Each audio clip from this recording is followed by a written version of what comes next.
My mother always said that my inability to ask for help would be the death of me.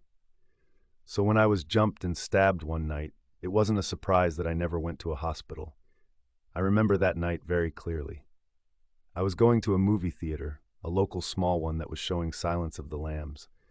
I had never felt particularly squeamish around dark topics. In fact, I would even say I had a proclivity for the grotesque and macabre.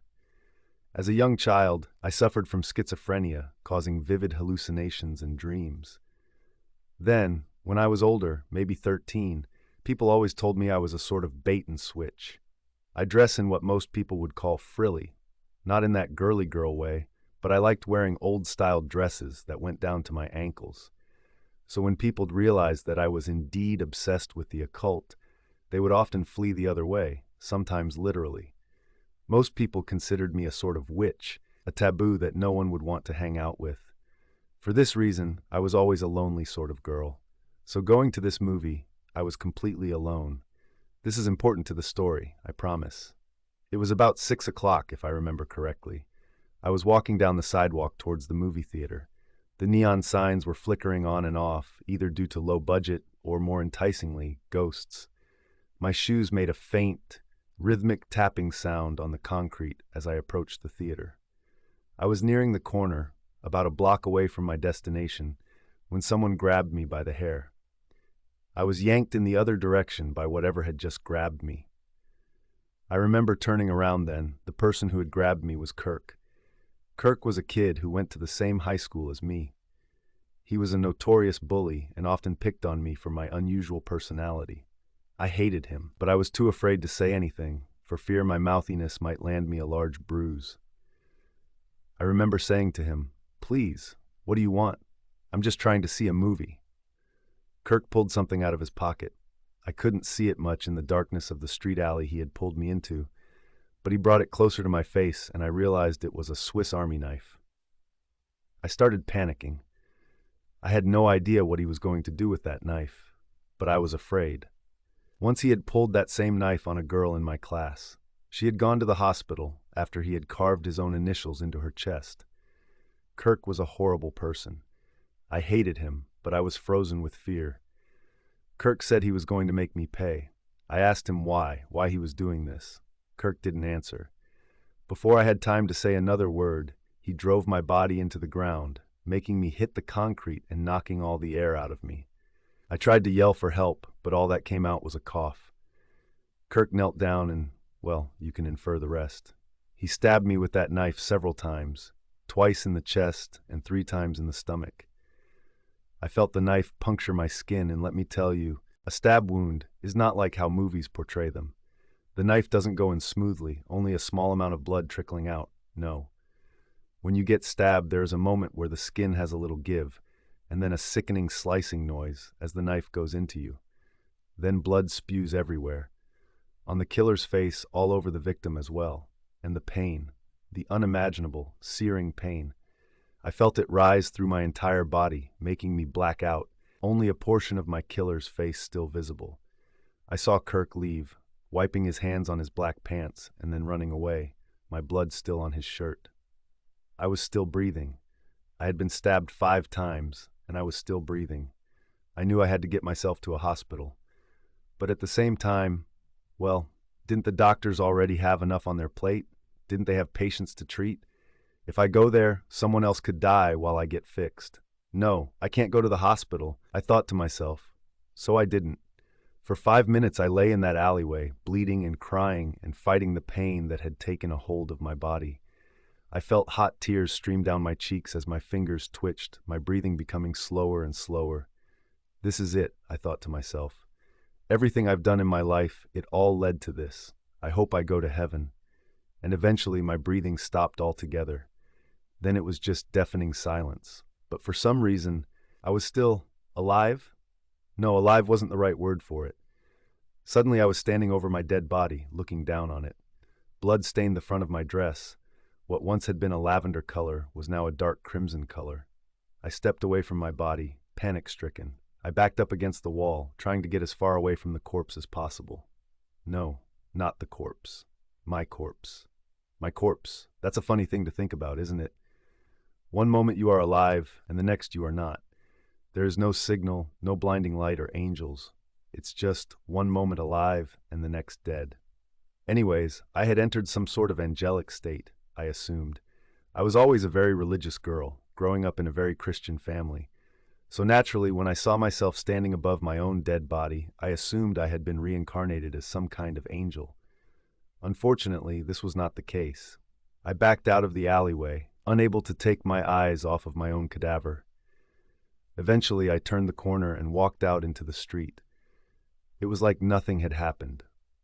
People were still going about their evenings, still walking and talking, completely unaware that a young girl had just been stabbed to death.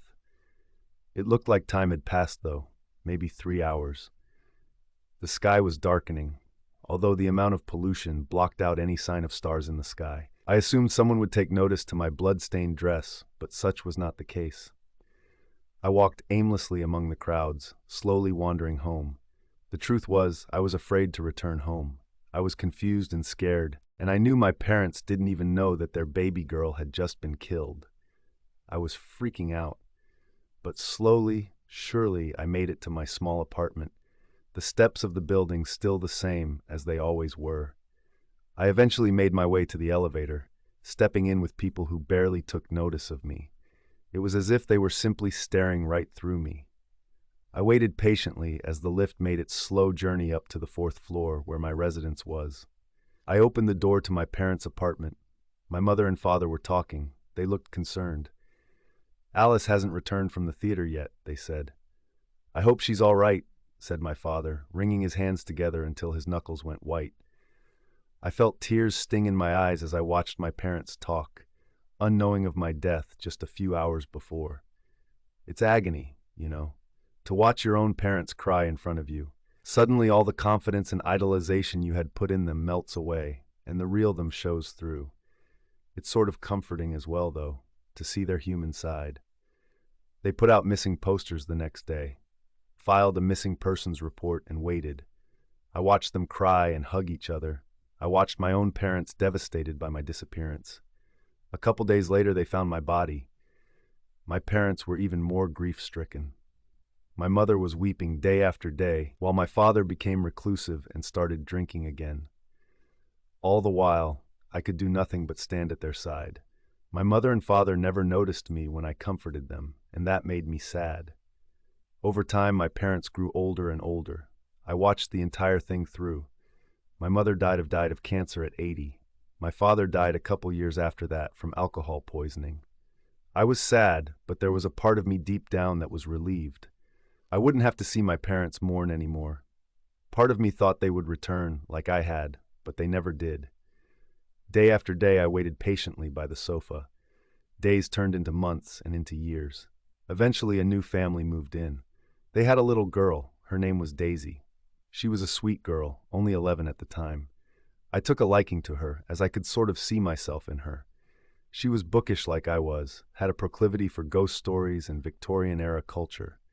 I watched her for a couple months from the door of her bedroom. One day I got too close. Daisy noticed me for the first time. I had never, ever seen anyone acknowledge me since my death 5 years ago. No one ever. But Daisy somehow saw me. I explained my name was Alice and that I had used to live here before I died. She said she had heard about some ghost stories from her friends about me. She also told me that my dress was pretty. After that, we became fast friends. I was Daisy's imaginary friend, and for a while that was all I needed. But then I began to become jealous.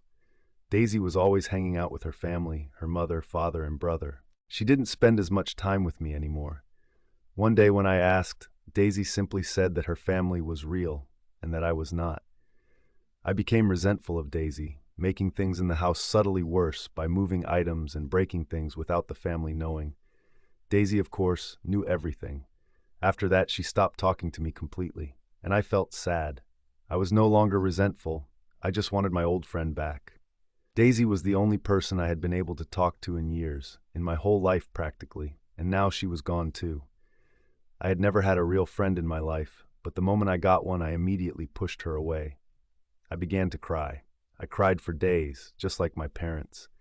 I now understood the pain of losing someone dear to you. I watched in agony as Daisy laughed and played with her family, day after day after day. Eventually, I began devising a plan, a way to get Daisy to be with me forever. When the time finally came, and the night was right, I executed my plan. Daisy was asleep in her room, snoring softly from the other side of the hallway. I slowly walked to the kitchen and took out the biggest kitchen knife that the family owned. Quietly, I walked to Daisy's brother's room. I opened the door slowly, making sure the boy didn't wake up. I walked over to the side of his crib. The boy was maybe about 3 years old, still tiny. I inhaled deeply. I stabbed him. He didn't cry out or scream as I had anticipated. He just died, bled out just as I had. I looked down at the blood soaking my palms. I looked at the blood soaking the crib, dripping slowly onto the floor. And for the first time in a long time, I smiled. I went to the next room and stabbed both the adults. Their blood looked the same as well. The next morning when Daisy woke up, she thought everyone was just sleeping late. Even her brother, who usually cried in the mornings, was quiet. I watched as Daisy ran to her parents' room down the hall, excitedly yelling that she had woken up earlier this time. I watched as she pulled open the door, only to see the horrifying sight in front of her. Her parents' bodies, both dragged to the front of the bed and propped upright, showing off the stab wounds that adorned their stomachs. I watched in satisfaction as she cried out in horror, bursting into tears. She sobbed and hugged her parents' bodies. She turned around. I think Daisy knew that I had done this. Why? Why did you do this? She cried out at me. To be with you forever, I replied. And now there's no one in our way. Daisy left me soon after that. Now I have no one again. So, dear reader, would you like to be my friend?